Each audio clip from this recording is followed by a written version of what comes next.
As Carlos is finishing the roof right now, we're transitioning now into the trunk area.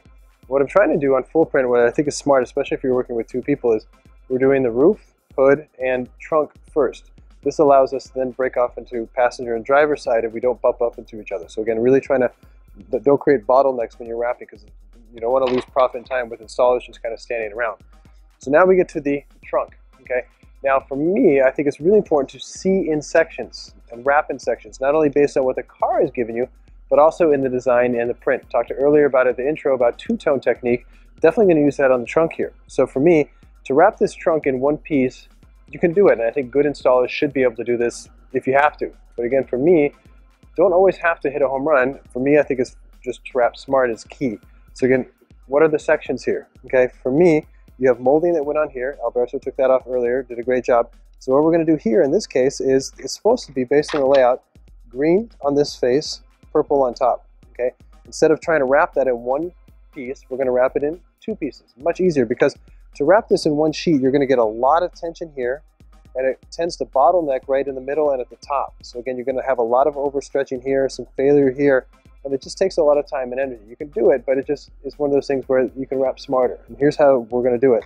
Is Carlos and I are now, we're going to run knifeless tape. Again, based on the transition here, this is where the molding ends. We're going to run knifeless tape about 1/4 inch up, 1/4 inch below, and then on the transition between the top and bottom, we're going to run knifeless tape right there, all the way across.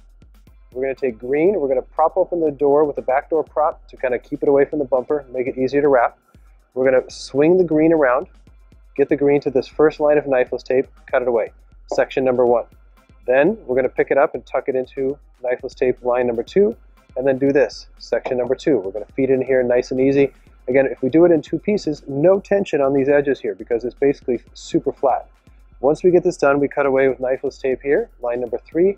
Once we get that cut, we run knifeless tape again, about 1/8 of an inch overlap here, and then come back with a purple piece. Why are we putting the purple on top of the green? Because now the line overlap faces below, visually it faces down, away from the viewer, so it blends more on the car, and it's more durable, so water doesn't build up on the edge. If the overlap was facing up, you'd have water build up in there, and that leads to potential durability issues. So again, we're mixing and matching, but we're still going to use triangles here. We're going to set it up here. The first panel we're going to lock in here, and then I'm going to pull this way, and Carlos is going to pull this way, which is going to make the corners flat, and then Carlos is going to pull this way and this way, which is going to be flat. So again, we're doing separating into 4 triangles. Once we do the top, we're going to do exactly the same. We're going to kind of lock it in here. Carlos is going to pull this way, I'm going to pull this way, and this whole thing is going to go flat. Very nice and easy. So we're going to, again, still wrap this exactly like the hood, but a little different because of the trunk, but it's basically the same. And that's the beauty of full print wraps, is you can really go same all the time and make everything nice and easy. So let's get to it. First things first is, if you have a table with wheels with all your tools on it, bring it to the back section so you can just grab anything you need quickly. This just saves a lot of time. You don't have to run to your tool bag or to the work table on the back of your shop, for example.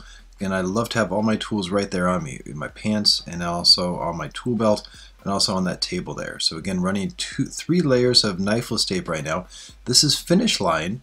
And finish line for me is very good on straight sections. Not a lot of, it doesn't really love tight curves, but again, this straight section here, what I like about it is that the string is strong and it never breaks. So again, with full print film, very straightforward. Don't need to have to get into design line there. Finish line is just very straightforward and rock steady in terms of that string not breaking. And now for here, again, this is a full print. It was divided beforehand by the designer, top and bottom. We got purple and green. So again, this cut here doesn't have to be exact. Carlos right now is just kind of separating the two. Again, I pop open the trunk, and again, this trunk area is always difficult because it gets so close to the bumper. So again, having the backdoor prop there makes a big difference. Here, once it's open, everything's been cleaned properly, degreased, all that kind of stuff at the edges. Carlos and I are going to go cowboy. So now the green is going to go on the upper section above the molding there and on that license plate area. So again, don't have to install it in 2 separate green pieces, because what we're going to do is we're going to install the top section and then bring it down to the bottom section. So we're going to pull off the backing paper. Carlos is going to hold his 4 corners. I'm going to hold my 4 corners. Backing paper always goes immediately underneath the vehicle. Clean workspace, also safe. Notice here, again, doing this on purpose, we set it at the bottom, we're focused at the bottom, and we go to squeegee, but I did this on purpose, is notice how we're short at the top. So do we leave it? Do we try to just do the bottom and then cut a patch from the bottom and put it on the top? No, we just pick it up and try it again. So again, we're going to pull in two separate triangles. I'm going to pull to my corners. Carlos is going to pull to his corner. And by doing that, we create immediate glass. But again, we're going to focus on the easiest part first. This top section is pretty much flat, moderate curves. The bottom area has a recessed area, and that I don't want to bridge and push in, I want to feed it in. So by doing the flat section first, we're going to be able to cut it away and then pick the material up and relax it into that recessed area at the bottom. So again, we quickly get glass, pull it away, and then we're going to release the knifeless tape. So again, I'm just kind of cutting the excess film so I can get close to the knifeless tape and start. I pull the string, hand it to Carlos. We're going to do the same thing at the bottom. And notice how with the knifeless tape, we went along the area where the molding is going to go, or the emblem is going to go right there. So we didn't go straight across because we always want to come about an eighth or a quarter inch short of the molding. So again, in 3 years when the wrap comes off, we don't have to take off that molding, that chrome molding that's just above the license plate area. See that section right there? We're going to come up and peel that away. So again, no need to wrap under there because the molding is going to go there, the emblem. So again, now that we have this, technically this is a relief cut, the top section is done. We want to feed it into this recessed area. If we feed it in there, there's absolutely zero tension in there. So what's great about this is it's a very quick way to install this area, but also it means that we don't have to go back and post-heat at the end of the job because since we didn't stretch it in there, no need to post-heat it. Now what I want to show here is an incorrect way how to kind of approach this license plate area. So both Carlos and I are working just straight up into that top section here. And what you're going to notice here is, yes, we fed it in, there's no tension here, but what we're doing is by just working straight up from there, what you'll notice is the film will always want to bunch behind this top section here. And there's no way to avoid getting wrinkles here. Even if you just load it with heat, it's still just going to kind of bunch up and your quality goes down dramatically. So what I want to show is how to use the triangle technique here. So right when you get in this recessed area here, for example, is don't work straight up into the license plate area.